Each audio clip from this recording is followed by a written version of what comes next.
Boom, what's up, what's up, what's up? You're here with Coach Z, another episode from the factory. Grace, love, and peace, blessings to everybody that's watching the video today.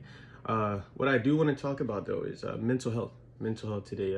In my seminars and different things, when I go to present, I always talk about mental health first. And the reason that I talk about mental health first is so that we realize that without my mind, my body's not going to function the way that I need. It doesn't matter if I give you a meal plan. It doesn't matter if I give you an exercise plan. If your mind is not in the right place, you're not going to be able to succeed in any other area. So I have two questions to start off. Is God proud of the mental space that you live in? Okay. So if God was trying to show off to, let's say, to some angels, he's like, angels, look at this person right here.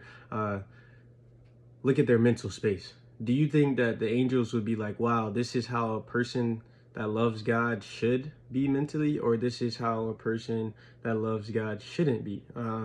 If I am a person of faith, I should not be living in a negative mental space. Do you see what I'm saying? Next is going to say, the next question is God proud of the emotional space that I live in? So the same question, just like I said, my mental space, my thoughts, my emotions. Is God proud of my thoughts? Is God proud of my emotions? That's where we're going to start off.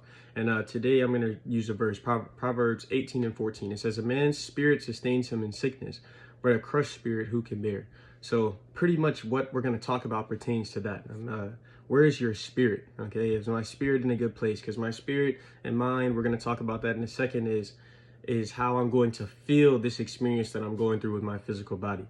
But what we're going to talk about is 6 quick points before I get into something specific about the mind. All right. So number one is my mental language dictates my body language. That sounds pretty simple, but you got to take it literal. If I am talking to myself negative all day, then I'm going to have a negative body language, and I'm going to feel negative. I'm going to welcome negativity because I am being negative. Do you understand what I'm saying? Instead of it being the reverse, I'm welcoming positivity. Number two is we have over 100,000 thoughts a day, and generally speaking, we think negative 80% of the time. So like we just said, back to number one, my mental language dictates my body language. But if I'm thinking negative 80% of the time, then negative results are all that I'm going to be able to receive. Okay. And again, we are in control of our reality, meaning our perspective. Okay. So how I speak to myself mentally, how I then it plays out in my physical is what I mean by I have control. Okay, so I control if I'm happy, sad, any of these things by how I control my mind, and that's connecting and controlling my spirit. Okay, so let's go. Number three is 60 to 70% of all adult inpatient stays for physical health conditions also have a co-occurring mental health diagnosis. So what I'm saying is 60 to 70% of the time when you have a physical illness, you have a mental illness as well. I'm not talking about a mental disorder, bipolar. I'm not talking about those things. I'm talking about there's something going on mentally that is causing ill effect in your physical body. Okay, so we're saying if my mind is not healthy, my body cannot be healthy. There's no way they connect. They go together. Number four is emotions are powered by thoughts. Okay, emotions are powered by thoughts. Okay, so happy is just the word happy until I connect the thought to actually make myself happy. Do you understand what I'm saying? Sad is just sad until I connect the thought that actually makes me sad. Because other people could be sad and then you come up and why are you sad? It's when they tell you and you think about it, then you could become sad, or you see what I'm saying, however it goes for you. But what I'm saying is my emotions are powered by my thoughts. All right. Number five is emotions move my body. Okay. Emotions move my body. The root of emotions is motion. Do you see what I'm saying? So when I feel a certain emotion, that's what's going to cause me to move mentally or physically. I'm going to move based off my emotions. Okay. So like we said, a happy person is going to move around happier than a person that's mad all the time or sad all the time or negative. Emotions move my body, and they are the mood, my mode. Okay, so like we're saying with a car, if I was in comfort mode or sport mode, you see what I'm saying? That's the same thing with my emotions, all right? The same thing with my mood. So those are the 6 quick points that I wanted to make before we get into the actual topic for today. And the topic for today is cognitive distortions, okay? I'm only going to go over 4 today. There's a list of them that I have that we can talk about, but today we're just going to go over the first 4 of them. I'm going to explain right here what cognitive distortions are. Okay, cognitive distortions are negative or irrational patterns of thinking. These negative thought patterns can play a role in diminishing your motivation, lowering your self-esteem, and contributing to problems like anxiety, depression, and substance use, okay?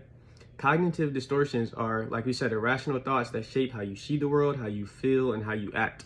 It's normal to have thoughts like these occasionally, but they can be harmful when frequent or extreme, okay? So like we were saying, I can have thoughts all the time. I have over 100,000 a day. But there are certain thoughts that stick with me. Do you see what I'm saying? There are certain thoughts that stick with me. I have to be in control of what sticks with me and what I let go, okay? So the first one that we want to talk about is magnification and minimization, okay? This is the first type of cognitive distortion, all right? So this is exaggerating or minimizing the importance of events or happenings in your life. So what does that mean? So I could be, let's say I used to play football.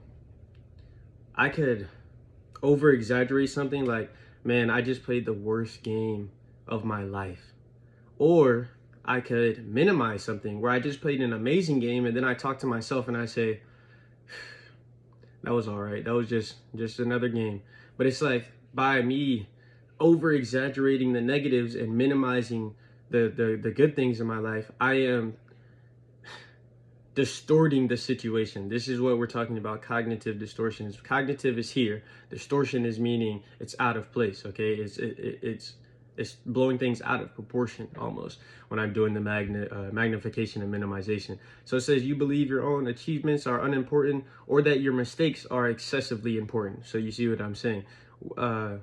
Where I'm choosing to over exaggerate is not the place that I should be. If I want to celebrate something, it should be the good things, not the negative. But in this mind frame, this distortion, I'm maximizing the negative and I'm minimizing the good. The second one I want to talk about is catastrophe, okay? Catastrophe. So this is another form of distortion and seeing only the worst possible outcomes of the situation. So I talk about this often. We are doubting, we are worrying, we have concerns so often, but what we don't realize is, what we don't question is, how often does the worst possible thing happen? That's not often, okay? It's not often that the worst thing that I'm thinking of actually happens. We got to remember that I can worry, I can have doubt, I can have concern, all these things, but what's going to happen when I go into the situation, okay? If I'm going in with the mindset that the worst possible thing is going to happen, I'm going in with the mindset to fail, okay? I'm going in with the mindset to not succeed just by my mindset entering. Do you understand what I'm saying? Because if I go in with a optimistic mindset, then it's going to be different than how I go into with a catastrophic mindset. If anybody out here, you can think of anything in your own life where you can see, if I go into this with a positive attitude, let's say work, I get up in the morning and someone's like, man, I gotta go to work today. That's going to set the tone for a different day than the other person saying, whew, I get to go to work today, I get to do this, this, and this. We gotta enjoy what we're doing. And then also, if you don't enjoy what you're doing, start to figure out ways to find something that you do enjoy so you don't always think catastrophically about situations. Next one that I'm gonna talk about is should statements, okay? And that is the belief that things should be a certain way, okay? And the example that I'm going to use right here is I should always be perfect, or I should always be doing this or this.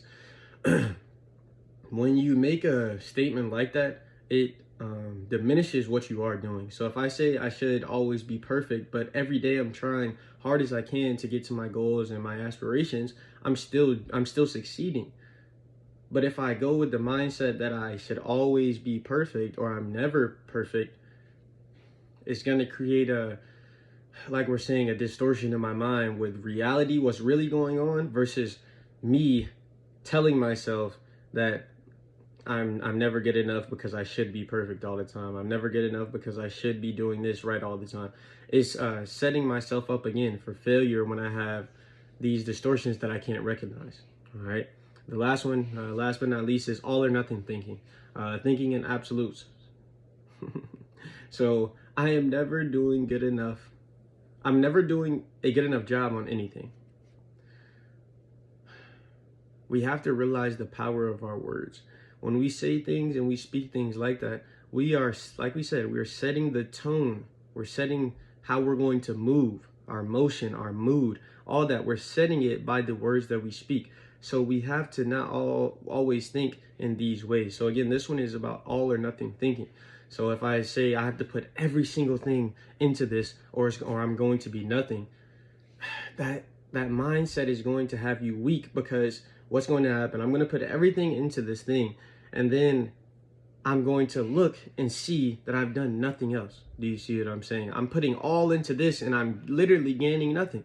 Do you see what I'm saying? We got to realize whatever we want in our life, it's going to take time. You have to be patient is what I mean with that. And then number 2 is hard work. So I don't want to work so hard that I can't work anymore. If I'm working so hard that I can't work the next day, I'm working too hard. Do you understand what I'm saying?